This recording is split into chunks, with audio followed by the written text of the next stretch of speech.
Hello, everyone. This is a little bit of a different video that I'm recording. And it's different in that what brings me here is not a well-formulated bundle of thoughts, but it is an emotional bundle, if you will, a bundle of feelings. Let me make a small adjustment. So it's a bundle of feelings, and the feelings and some thoughts as well were stimulated by my listening to an interview. And the interview is almost 4 years old now. A lot can happen in 4 years, can't it?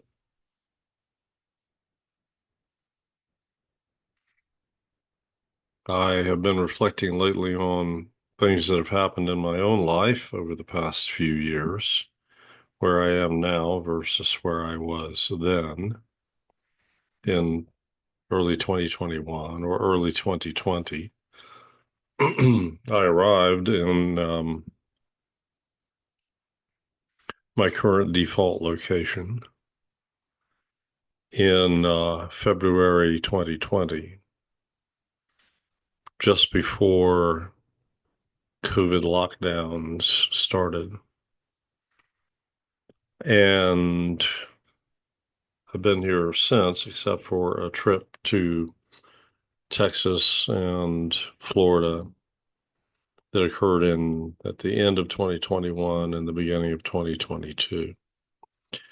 And that was a semi-relocation because I moved out of the place I was staying here in Arizona and um, and left some things with a friend, left some things in storage, took with me what I would need to live for um, a period of time, a few months, and just went with the idea of coming back. And when I was in Florida, I got a job. I had been unemployed for a while. And so I came back to Arizona after that. Um,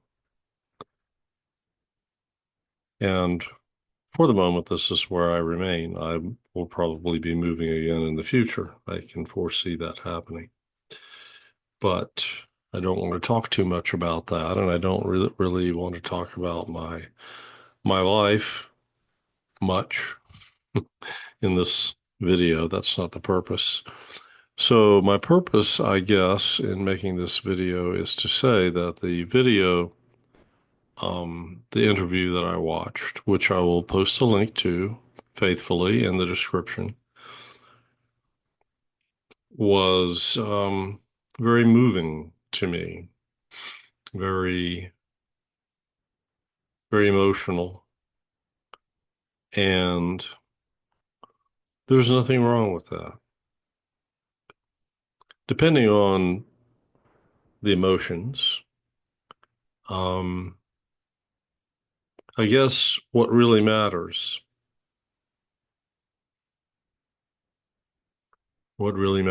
is how appropriate the emotions were to what I responded to. In other words, I had an emotional response. Was that appropriate to what I listened to? And I think it was. So I urge you to find the time and make the time to listen to the same interview that I listened to and see what you think of it. And the interview is it's an interview of an anonymous person who is male by Elena Danaan. And the anonymous person Well, we learn a little bit about him in the course of the interview, and we learn about his exploits, if you want to call them that, as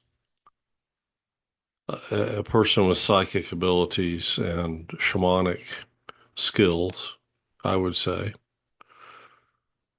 And he's also an ET contact. Very much so. Very, very much so. And he had life experiences, things that happened to him, things that he participated in that Elena could relate to, and he could relate, or excuse me, Elena could relate to his experiences. And I can relate to both their experiences, although when I said they could relate to each other's, I mean there were similarities in their experiences. And all of my experiences in such realms and areas have been vicarious in nature or imaginative in nature. In other words, when people speak about such things, it evokes something in me. Now, they're talking in the interview a lot about, well, they talk about ETs, which are objectively real. There is my hand. Let's see, let me turn this silly thing off here. Recognize hand gestures. No, Zoom, I don't want you to do that. Okay, that problem is solved. I had it on for a reason because I was attending somebody's webinar and they were taking questions. And, I wanted to raise my hand and and for some reason I was not able to do it. So I tried the recognition thing. And I was excluded from raising my hand for some reason, and other people in the webinar weren't. So I don't know what the problem was with me. Maybe I was deemed to be a troublemaker. So I feel that I should tell you a little bit about what the video was about. Um, there were some other experiences in the first part, but somebody put in the comments, starts at 43 minutes. Well, I found the whole video or the whole interview valuable, and what started at 43 minutes, I suppose, was about the Liberation War, the hot war that's been fought on our planet.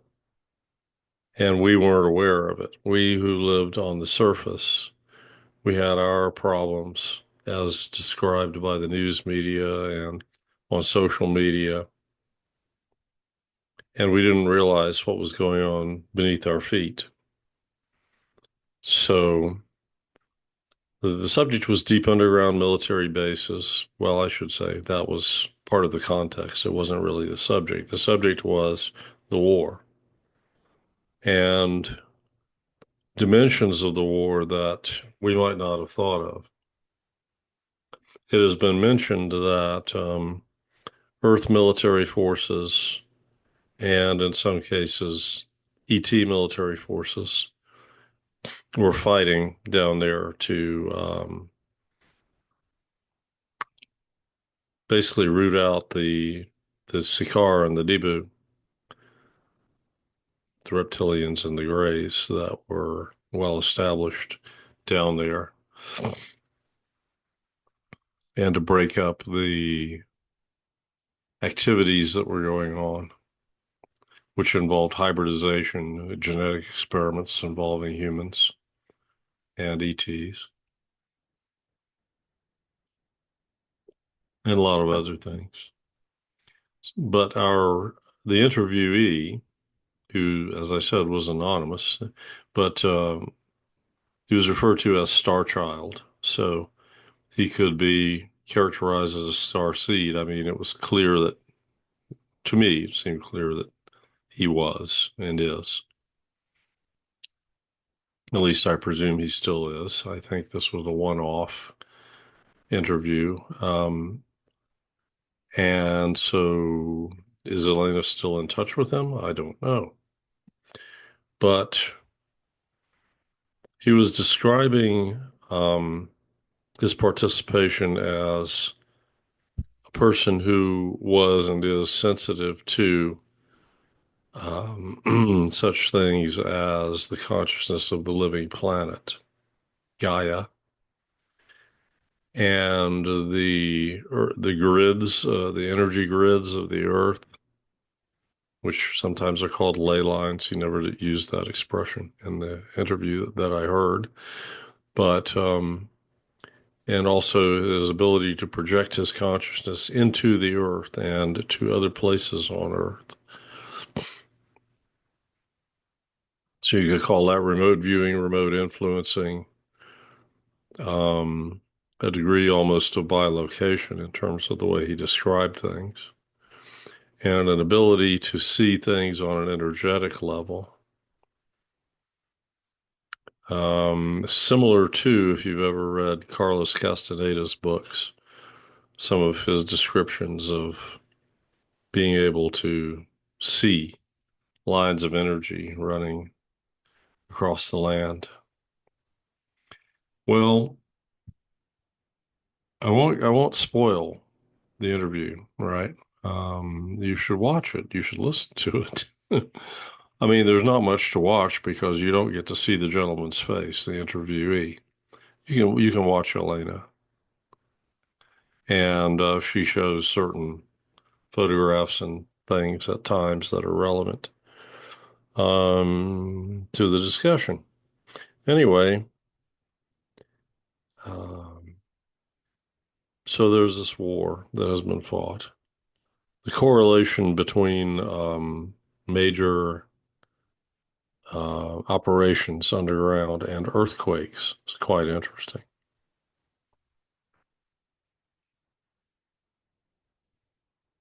So what does that mean? I mean, just imagine a horde of soldiers going in and cleaning out a city, and that's literally what these places were like. 50,000 people, let's say, sometimes more, sometimes less. And they get everybody out of there. And let's say there was some fighting, there were some casualties, there were some deaths on both sides, perhaps. But beyond that, when they won a battle, what would they do? Well, I don't know exactly, but I'm connecting some dots. So you can imagine that they teleported. Well, the Greys had their own way of dealing with things. They wouldn't let themselves be captured, and so the bodies would die, and the consciousness in the body would go back to the hive mind in the Orion Nebula, or actually beyond the Orion Nebula in another dimension of reality through the Stargate in the trapezium area, and the Sakaar would be teleported back to their home planet. Now, there would be, in many cases, children and hybrid children in some cases, that would be extracted and disconnected from the Nebu hive if they were hybrids or if they were connected to it. And and I learned in another video that those were adopted off planet. Um, it wasn't appropriate to leave them here on Earth. I mean, although I'm sure there would have been some humans that would have adopted them in spite of their alienish appearance. In other words, big eyes, sort of triangular faces, large heads, skinny bodies. But for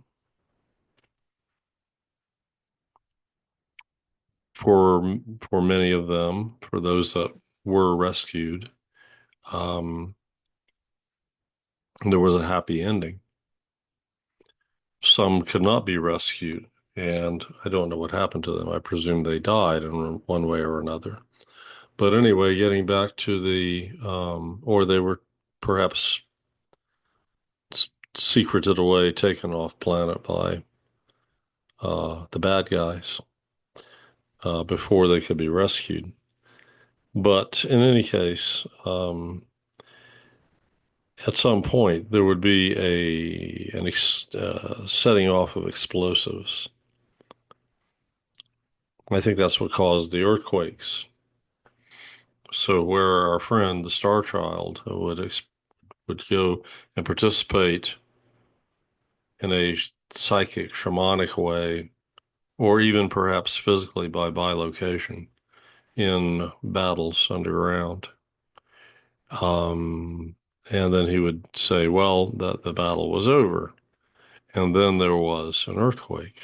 Well, what was that all about? Well, I think that the facilities where a lot of evil was done were exploded or imploded or destroyed, and that would produce an earthquake deep underground. And he brought that up a couple of times. That's why it's stuck in my mind, and that's why I'm mentioning it. Um, but I'm adding in some comments so that when you listen to the story, that can perhaps help a little bit with understanding. Now, I will say this. There was a lot in the interview that I didn't fully understand. I was able to vicariously kind of experience some things with Elena and the Star Child. But then again, when people are describing things that happen in a non-ordinary state of consciousness, those of us that don't have extensive experience in that realm may have a little bit of difficulty understanding it. And of course, I have the advantage, if you want to call it that, of having read science fiction and fantasy novels that were written by people with great imaginations and people who may have, in their own lives, experienced a lot of non-ordinary states of consciousness, and thus they were able to write convincingly about that sort of thing. And curiously enough, the human mind, I have found, has the ability to project itself into situations that are somewhat unlike anything it has, um, it meaning like my mind in particular, has ever experienced in this life that I can remember.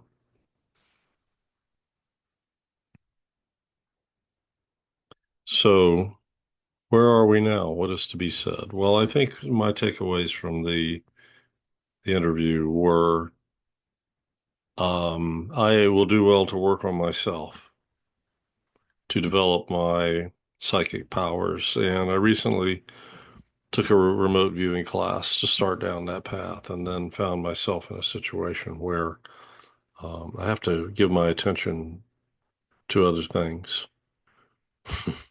I'm trying to learn a business.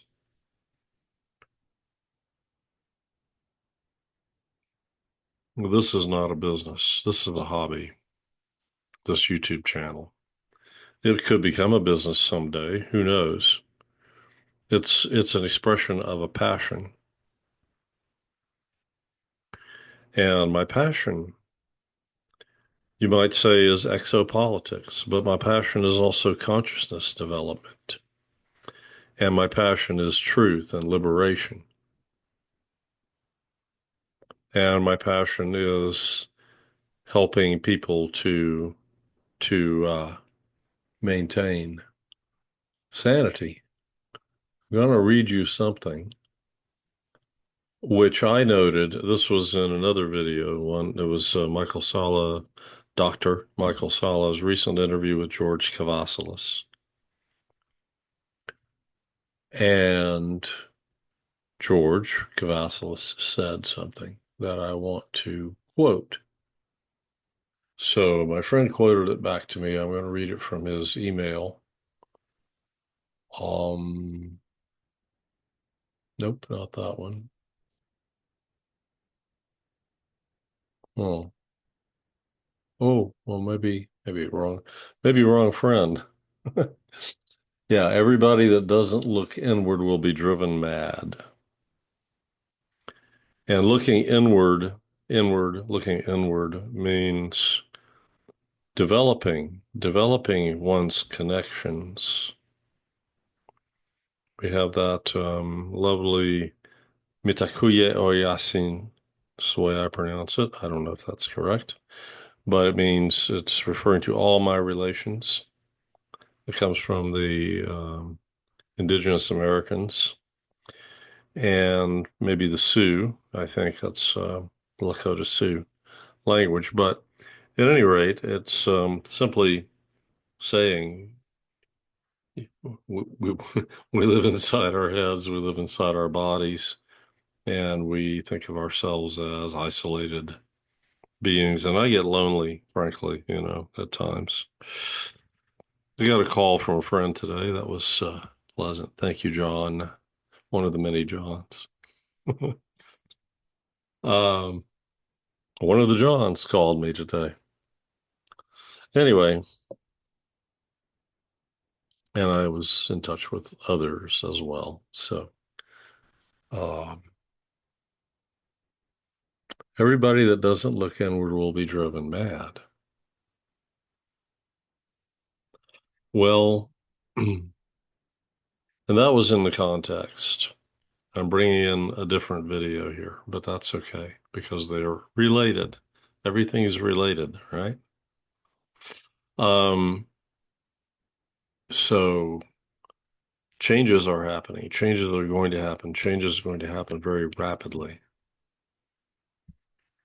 And we're still in a war. We're still in the liberation war. A certain milestone was reached, a very important milestone, an absolutely existentially significant milestone in the ejection of the Sakaar and the Nebu from Earth.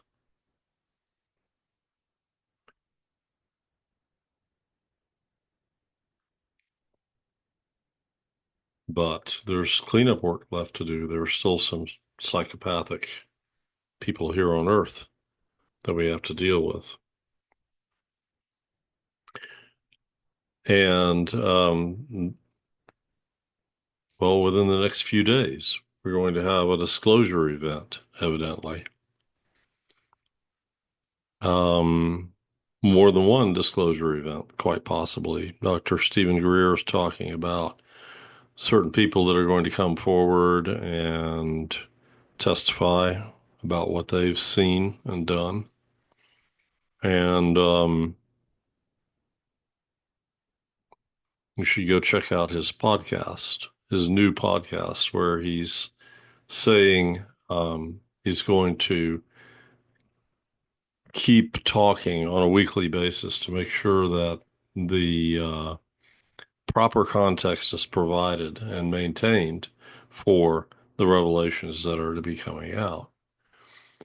I agree with much of what Dr. Rear says, most of it probably. Um, he's not fully clued in on the point that not all ETs that we've been in contact have been friendly or yet are friendly.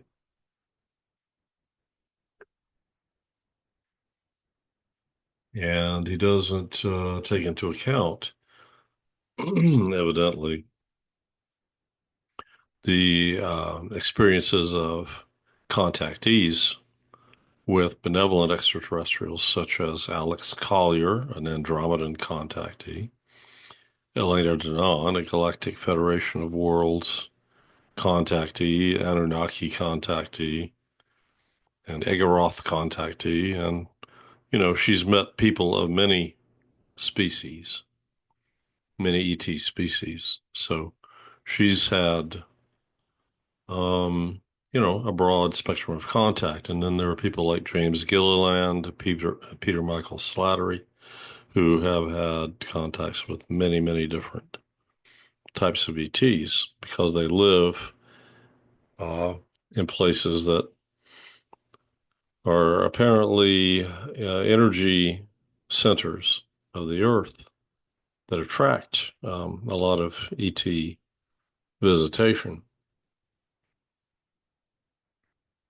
So, where are we? What am I trying to say? I appear to be rambling, perhaps, but I'm trying to say that in the interview, Elena's interview with Starchild, he makes the point that humanity's capabilities, including those that involve what we call psychic phenomena, and abilities like clairaudience, telepathy, the cities, so-called abilities to um, project one's consciousness, to physically bilocate, to physically teleport, and many other abilities are coming back online now, like never before. And I refer to my friend Lorena and her friend Kimmy.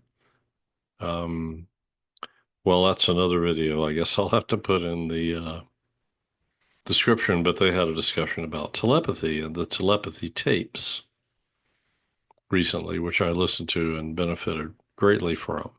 So these things tie together, you see.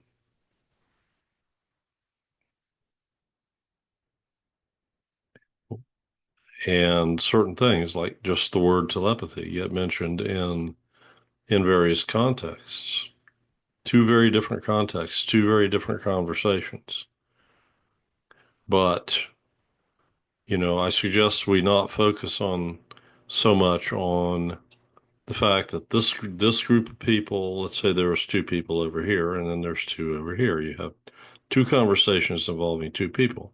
These two don't know these two. These two don't know those two.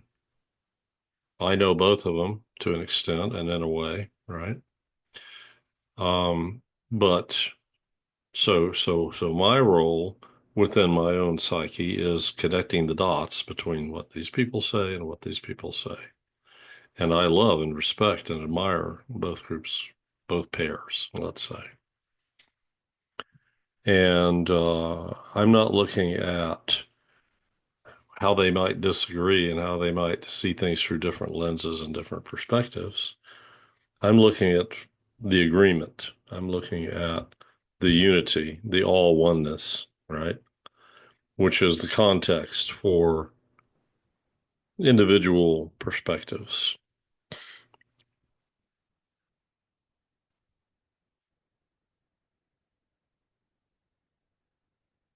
So, whatever else is going on in my life, I should meditate. This is my crystal. And as you can see, it's a Vogel cut crystal, but it's more than that. It's a Vogel Iridion cut crystal. If you don't know what that is, well, look it up. Vogel dash Iridion cut crystal. You can find it online. You can run that through a search engine. Iridion, Eridyon. It's a Pleiadian name.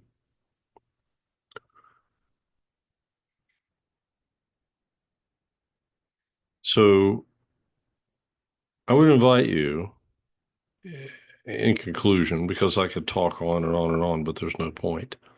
Um, you need to watch that interview, Elena interviewing Starchild, whatever his real name may be.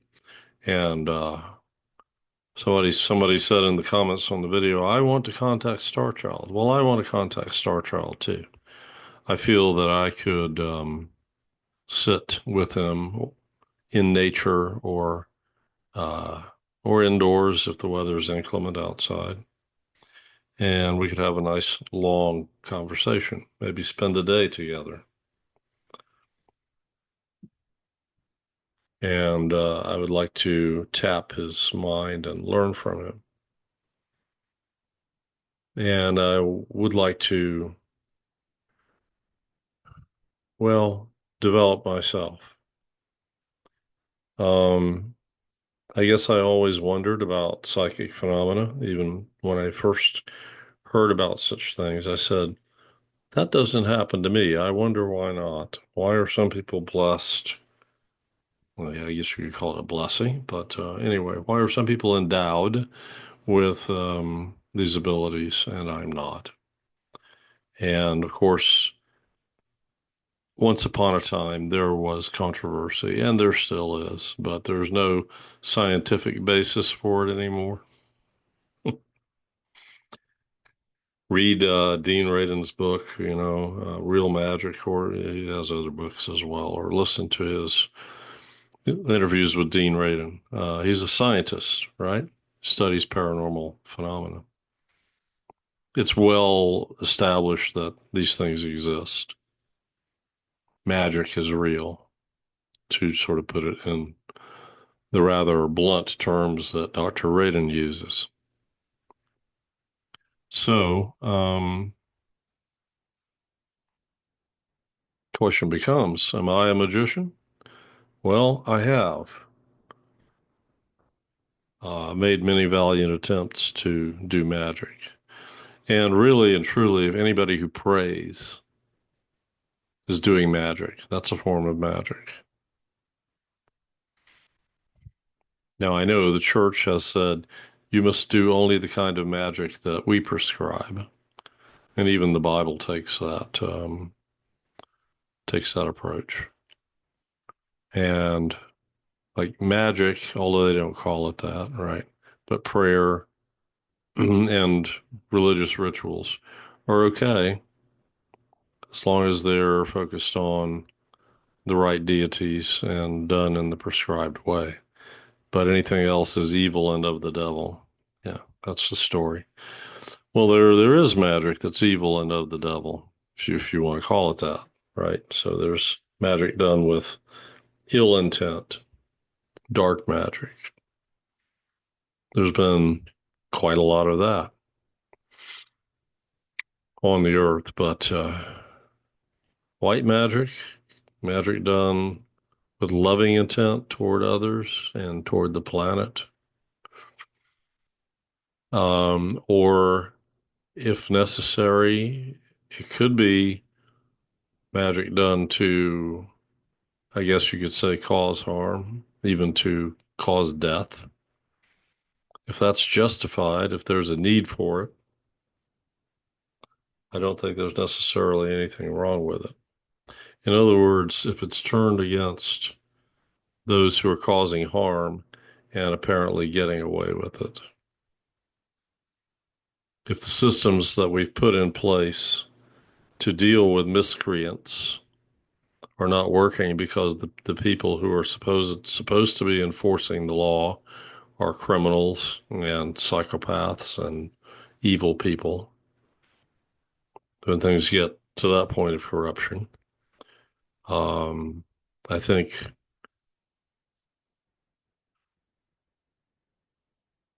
yeah, I forget the word. Is it apotropaic? Magic. Anyway, the magic you need to do to protect yourself, even if it's at someone else's expense, is not necessarily a bad thing. So, magic, psychic phenomena. These are abilities that we can ignore, and a lot of people are still ignoring them, and they're saying, "Well, I've got more practical things to do, and to worry about." But it's the wave of the future, my friends. As much as learning to use free energy and anti-gravity and med beds and whatever else may be coming. We need to learn the technology that resides inside us, biological technology of DNA and neurons and quantum tunneling and whatever else goes on. within our bodies and what happens on an energetic level with the human consciousness. So those are my thoughts in response to some of my thoughts and associated feelings in response to the interview of Elena with Starchild. And I'll quit talking about it, except as I've made the point, I think very well. I urge one and all who listen to this to go listen to it, watch it. And if you have any comments on it or comments on my comments, feel free to drop them in the comments section below. Don't forget to like, subscribe, and if you encourage me, especially if you encourage me, I will continue doing these videos. I think one thing I wanted to say at the outset was um, it's encouraged for anyone wanting to make a business of a YouTube channel or a success. Let's just say a success. And if it's successful, then you can potentially monetize it. And that is a long-term goal. It's like in the business, the business courses I'm taking. The owner of the business is a religious person, a Christian, and he has a ministry. And he says the ministry is so it's placing a spiritual context around his businesses, and he has three or four businesses that are all interrelated and they're all in the same industry, but they complement one another. But he was talking about making money, and he said no margin, no ministry, because he's using his businesses to support the ministry financially. And he said later on also more margin means more ministry. In other words, the more successful he is, the more he's able to help others. And so that's the vision I have for myself. I obviously want to be able to, I want to have clothing. I want to have glasses if I need them to see, hearing aids. That's not what these are, but you can imagine them. And might not need glasses and hearing aids anymore if we get med beds, but or when we get med beds. Um, so plenty to eat, a nice place to live, all those things, and the ability to travel. Why not? So what's the point of all that? Oh, having a good time. Sure, enjoying life. Well, who doesn't want to enjoy life? And I want you to enjoy life too. I don't want to take it away from somebody else to get it for myself. But if I have all those things, uh, and let's say I don't have to work all the time to maintain them, then I can do more for others. And this channel is a ministry. I mean, I'm not a Christian, but you don't have to be a Christian to have to be a minister, do you? You can be a minister in a political sense, you can be a minister in a religious sense, you can be a minister in a scholarly sense. You can be a minister in a counseling sense, and many other things. So anybody who's focused on helping others is a minister, and they have a ministry and a calling. So I've determined that being a futurist is my calling. And of course, I can elaborate on that, but I won't right now, right here and now, I won't. So I think on that note, I can end and wave with one hand or both and say, until I see you next time, bye for now.